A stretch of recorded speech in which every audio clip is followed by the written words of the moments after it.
Bonjour Hervé Lambel, Bonjour.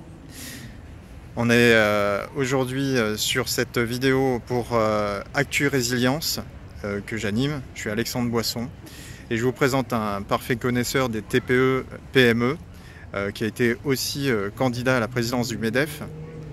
Qu'est-ce que vous pouvez nous dire sur cette candidature et votre parcours?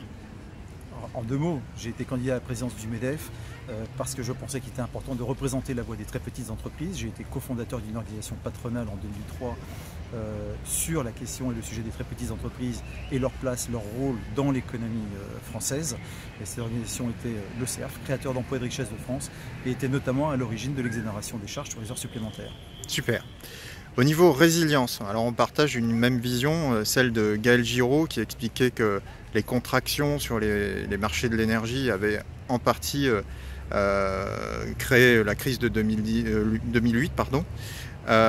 Qu'est-ce que ça vous inspire? Est-ce que c'est encore d'actualité aujourd'hui?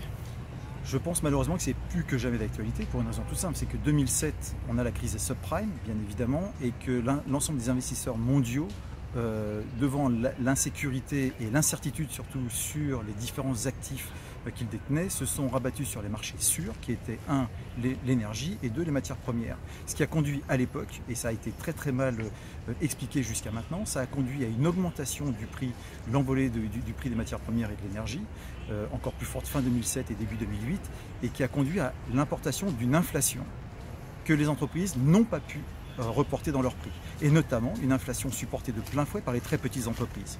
Cette inflation non reportée dans les prix de vente a constitué un impact très fort sur la trésorerie des petites entreprises et donc les a en fait appauvries au quotidien pour vivre, pour mener leurs services, développer leurs services, que ce soit pour le consommateur final ou pour les donneurs d'ordre. Okay. Et c'est devant cette contraction de la trésorerie des petites entreprises que s'est propagée la crise à l'ensemble des acteurs de l'économie jusqu'aux plus grandes entreprises, conduisant finalement à une explosion des défaillances d'entreprises dès le premier trimestre 2008, des défaillances d'entreprises qu'on n'a toujours pas aujourd'hui jugulées, puisque nous ne sommes toujours pas revenus au niveau des défaillances d'entreprises d'avant la crise. Donc il y a une question majeure sur l'impact de l'augmentation du prix des matières premières et de l'énergie, et de son impact sur les petites entreprises, qui sont effectivement des entités extrêmement sensibles et fragiles, et qui sont les premières à enregistrer les soubresauts de l'économie mondiale, en tout cas à ce niveau-là.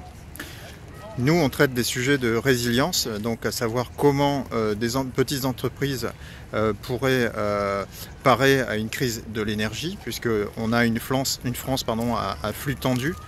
Et qu'est-ce que ça vous inspire, notre action auprès des maires? On essaie de faire un lobbying citoyen pour faire un état des lieux de la résilience française, à savoir est-ce que les petites communes aujourd'hui sont en mesure de donner à boire à leurs administrés, donner de la nourriture, et y compris donner de l'énergie qui permettrait aux petits acteurs de la société de soutenir les plus gros.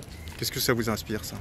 Beaucoup de réflexions. La première, c'est qu'effectivement, on a des données aujourd'hui qui montrent que la France et l'Europe ne sont plus autosuffisants en matière de production alimentaire. Savoir si ensuite aujourd'hui les petites entreprises sont capables de faire au plan local. Alors là, pour le coup, on est sur une approche qui est biaisée parce que les petites entreprises ne peuvent pas faire sans les grandes, de la même façon que les grandes aujourd'hui ne peuvent pas faire sans les petites. En revanche, il est clair que celles qui sont sur l'ensemble du territoire à tous les niveaux, les petites entreprises permettent de créer ce maillage et cette proximité dont on a besoin pour mobiliser les différents acteurs, et notamment les acteurs de la création de richesses. Et les maires, bien évidemment, ont besoin des entrepreneurs au plan local. Et quand je dis entrepreneurs, c'est aussi bien les entreprises que ceux que l'on associe malheureusement trop souvent, pas suffisamment aux entrepreneurs, qui sont les agriculteurs. Et donc bien évidemment, les acteurs de la création de richesses au plan local, dans le cadre de l'entrepreneuriat, sont des acteurs majeurs à mobiliser, puisque dans ces entreprises se trouve l'aménagement du territoire, la façon dont on redessine le paysage urbain, et comment tout ça s'harmonise pour créer effectivement du vivre ensemble. Et le maire est au cœur effectivement de cette action du vivre ensemble, puisqu'il en est la représentation politique. Et bien évidemment, il va falloir que les maires puissent s'appuyer sur ces acteurs du développement économique local pour assurer les services dont ont besoin leurs administrés. C'est donc une déclinaison à un moment donné de la politique nationale. Je ne parle pas de la déclinaison au sens de le national prend une décision et c'est le maire qui décline, mais comment effectivement le maire devient un relais ou un représentant de celui qui va garantir la République au plan local et ce qui est censé apporter la République, c'est-à-dire la protection et la garantie de l'accès aux ressources fondamentales que chaque citoyen est en droit d'exiger. C'est-à-dire effectivement l'alimentation, l'eau, évidemment le logement, et pour arriver à tout ça, effectivement, le travail, la création de richesse, l'emploi dont on a besoin pour pouvoir soutenir tout ça. Très bien. Où est-ce qu'on peut retrouver vos analyses, Hervé, puisque vous avez fait pas mal de plateaux télé aussi, face à des grands acteurs de la politique ou du secteur économique? Est-ce qu'on vous retrouve facilement sur Internet? On peut retrouver sur YouTube des échanges effectivement, avec certains grands représentants politiques que je ne vais pas nommer, mais j'ai effectivement été reçu aussi bien sur des antennes de radio comme Sud Radio, BFM Business, que des plateaux de télévision comme Canal+, France Télévisions, France 2 et d'autres que j'oublie tout de suite. Donc on a des échanges parfois avec des hommes politiques, et puis il y a eu un certain nombre de communiqués que l'on peut retrouver en ligne sur Internet quand on cherche les créateurs d'emplois et de richesse de France et le hashtag, on va dire, TPE. Merci beaucoup, Hervé.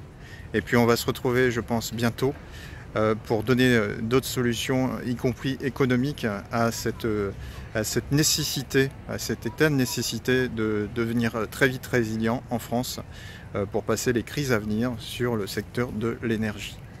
Merci à vous.